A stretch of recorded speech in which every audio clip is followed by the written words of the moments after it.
হরে কৃষ্ণ, রাধে রাধে। শুধু কৃষ্ণ ভক্ত, হরিভক্ত, আমার মা সকল, বাবা সকল, আমার সাধুগুরু বৈষ্ণব মণ্ডলী সকলের চরণে আমার প্রণাম।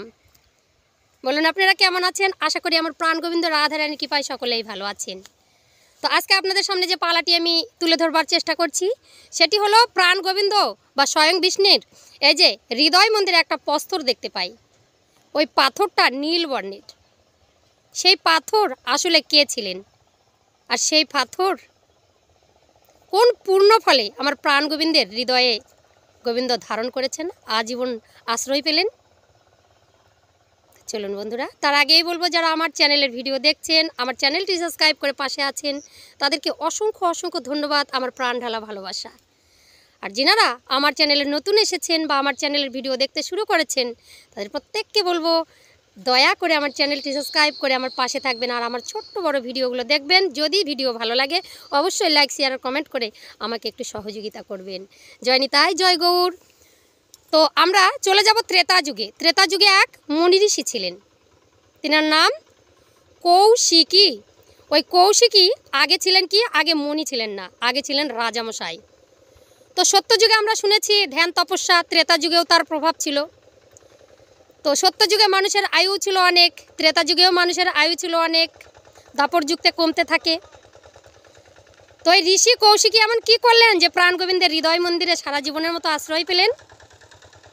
তো কৌশিকী মহারাজ একদিন কি করেছেন, মানে বিষয় আশয় ত্যায্য করে তার রানীরা ছিলেন, সন্তান ছিলেন, তাদের উপরে ভার দায়িত্ব অর্পণ করে দিলেন, আর দিয়ে তার বনে গমন করলেন। তিনার ইচ্ছা যে একটু সাধনা ভজনা করবে। প্রত্যেকটা মানুষেরই বাবা দরকার, আমরা সনাতনী, আমরা হিন্দু ধর্মাবলীর মানুষ, আমাদেরকে একটু ঠাকুরের প্রতি আশ্রিত হতে হয়। সেই কৌশিকী মহামণি কোথায় গেলেন? আগে চলে গেলেন সেই ব্রহ্মলোকে। ব্রহ্মলোকে গিয়ে আগে ব্রহ্মার চরণ পদ্মে প্রণাম করলেন। গুরুদেব প্রণাম গ্রহণ করুন, যিনি দেবগুরু ব্রহ্মা, দেবতাদের গুরু।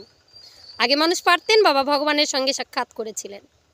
যারাই গুরু বা ঋষি তারাই আবার ভগবানের সঙ্গে কথা বলতেন, এটা আমার অনেক প্রমাণ আছে। যিনি ভগবান তিনি আবার সেই মহাঋষি মুনি ঋষিদের কাছ থেকেই পড়াশোনা করেছেন। যেমন কপিল মুনির কাছে আমার শ্রী গোবিন্দ, রামচন্দ্র আমার সেই বিশ্বামিত্র মুনি, অনেক আছে।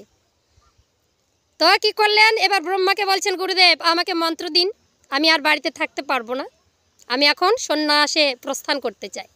সংসার ধর্ম তো অনেক করলাম, অনেক কিছুই তো সংসার থেকে পেয়েছি, এখন আর নয় গুরুদেব এবার। তখন ব্রহ্মা কি করলেন, বলছেন আমারই ছেলে অঙ্গিরা ঋষির কাছে যাও।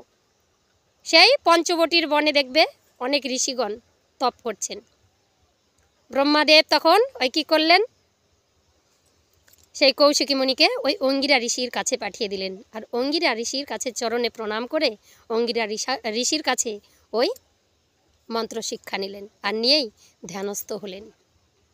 তখন এর মহামন্ত্র নাম ছিল রাম নাম। কারণ বলছে তুমি এই নিরজনে বসে নাম জপ করো, যতদিন ভগবানের দয়া হবে দেখা দেবে।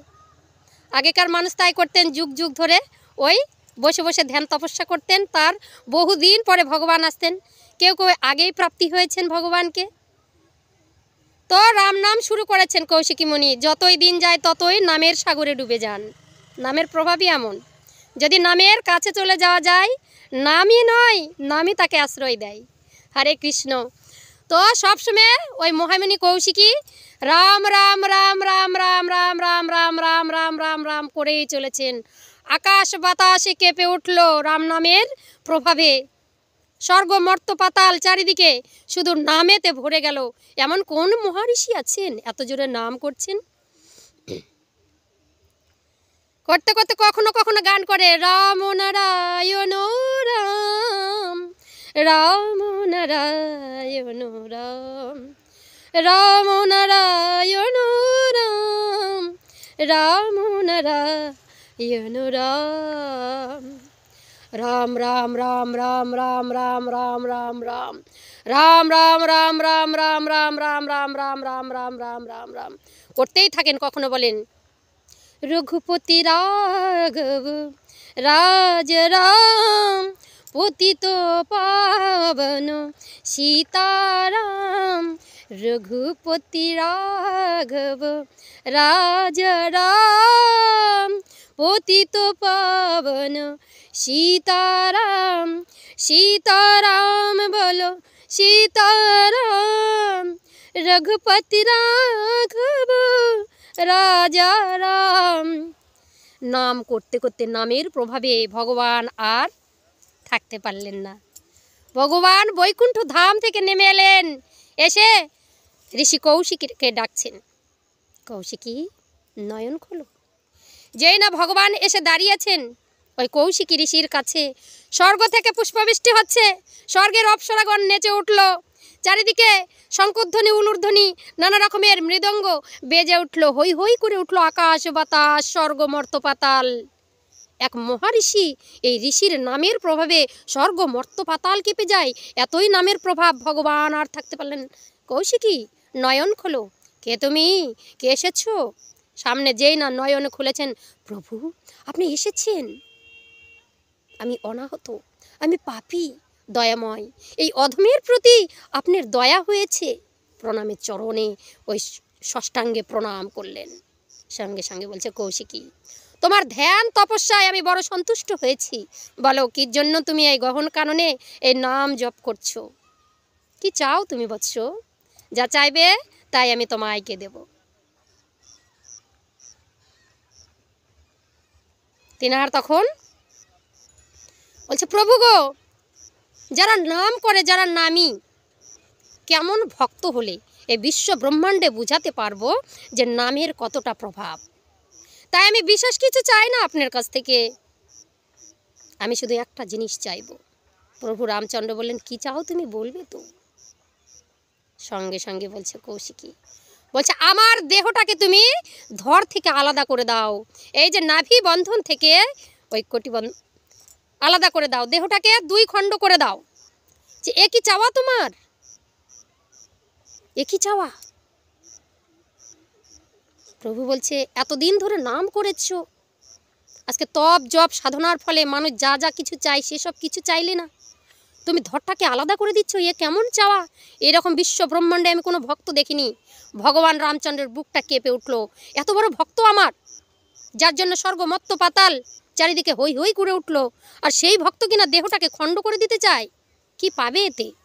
সঙ্গে সঙ্গে কৌশিকী বলছে, প্রভু আমি তোমার সব প্রশ্নের উত্তর দেব, আগে দয়াময় তুমি আমার দেহটাকে আলাদা করে দাও। কেন? এই বিশ্ব ব্রহ্মাণ্ডকে নামের মহিমাটা আমি জানাতে চাই। তথাস্তু।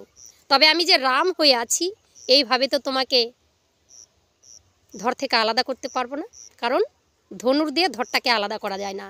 প্রভু দয়াময় আমার শঙ্খচক্র গদাপদ্ম রূপ ধরি, আর সঙ্গে সঙ্গে সুদর্শনকে আহ্বান করলেন, সুদর্শন শীঘ্র এসো।